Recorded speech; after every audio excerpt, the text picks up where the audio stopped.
اچھا، بدقسمتی پر کام نہیں ہو سکا رانا صاحب، اور وہ کام ہے ملاقات کرانے کا۔ عمران خان صاحب سے ملاقات نہیں ہو سکی، سی ایم صاحب کی، وزیر اعظم سے بات کی، انہوں نے کہا ملاقات کے لیے بات کرتا ہوں، وہ نہیں ہو پائی۔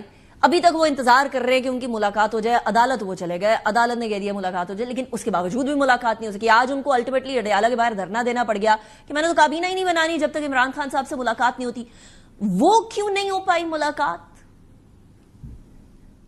دیکھیں، اس میں جو ہے وہ اگر آپ جو ہے وہ سسٹم کے ساتھ چلیں تو آپ کے لیے بھی آسانی رہتی ہے اور معاملات بھی جو ہے وہ بہتر انداز سے جو ہے وہ انجام پاتے ہیں۔ وزیر اعلیٰ کے پی کے نے منتخب ہونے کے بعد جو تقریر فرمائی وہ تو ایسے تھا جیسے کوئی ٹارزن کی واپسی ہو رہی ہے، اور وہ انہوں نے اپنے آپ کو اس طرح سے دکھایا کہ بس اب جو ہے وہ میں آیا چاہتا ہوں اور ہر چیز جو ہے وہ دھرم بھرم کر دوں گا اور کوئی چیز میرے سامنے ٹھہر نہیں سکے گی۔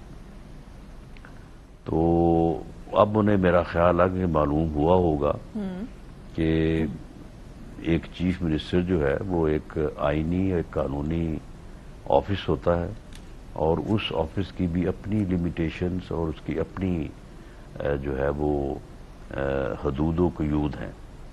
ایسا نہیں ہے کہ ایک چیف منسٹر آ جائے تو وہ ہر ادارے کو للکارے، ہر حکومت کو للکارے، پورے ملک کو للکارے، اور وہ ایسا بیان دے کہ جی میں تو جو ہوں تو ہر چیز جو ہے وہ اب میرے سامنے جو ہے وہ بالکل مٹی ہے۔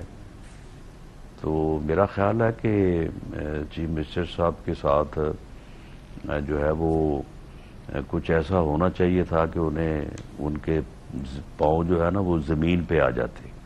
وہ تو اس دن جو ہے وہ یعنی خلا میں جو ہے وہ پرواز کر رہے تھے۔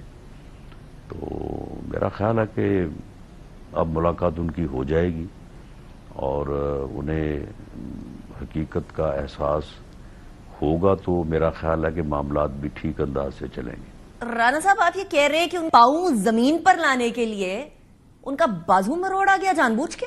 Is that what you're saying؟ نہیں، بازو نہیں مروڑا گیا۔ معاملہ یہ ہے کہ ہر جو ہے وہ یعنی آفس جو ہے اس کی اپنے اختیارات ہوتے ہیں، اس کی اپنی حدود اور لیمیٹیشنز ہوتی ہیں۔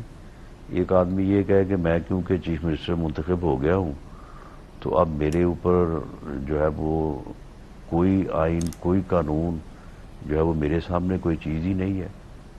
جس طرح سے انہوں نے ایک جملہ بولا کہ میں عاشق عمران ہوں اور میں عشق رمضان میں عشق عمران میں مارا جاؤں گا۔ وہ بھئی تم ایک کانسٹیٹیوشنل ایک صوبے کے سربراہ منتخب ہوئے ہو جس کی تقریباً کوئی جو ہے وہ 3-4 کروڑ کے قریب جو ہے وہ آبادی ہے، تو وہ باقی لوگوں کا کیا قصور ہے؟ تم تو کسی کے عشق میں مارے جانے کے لیے جو ہے وہ سر بکف ہو گئے ہو، تو باقی صوبہ کون چلائے گا؟ تو اسی طرح کا وہ جو ہے وہ سمجھتے تھے کہ جب میں جاؤں گا ڈیالہ جیل کی طرف تو ہر چیز جو ہے وہ میرے سامنے جو ہے نا وہ ڈھیر ہو جائے گی۔ ایسا نہیں ہوگا۔ وہ شاید انہیں قانون اور آئین کے مطابق جو ہے وہ اپنے آپ کو ڈالنا ہوگا، اس کے مطابق چلنا ہوگا، اور انہیں وہیں سے اختیارات اپنے لینے ہوں گے۔ وہ تو شاید اس لیے بول رہے ہوں گے نا، they say everything is fair in love and war, تو وہ والے عشق کی بات کر رہے ہوں گے۔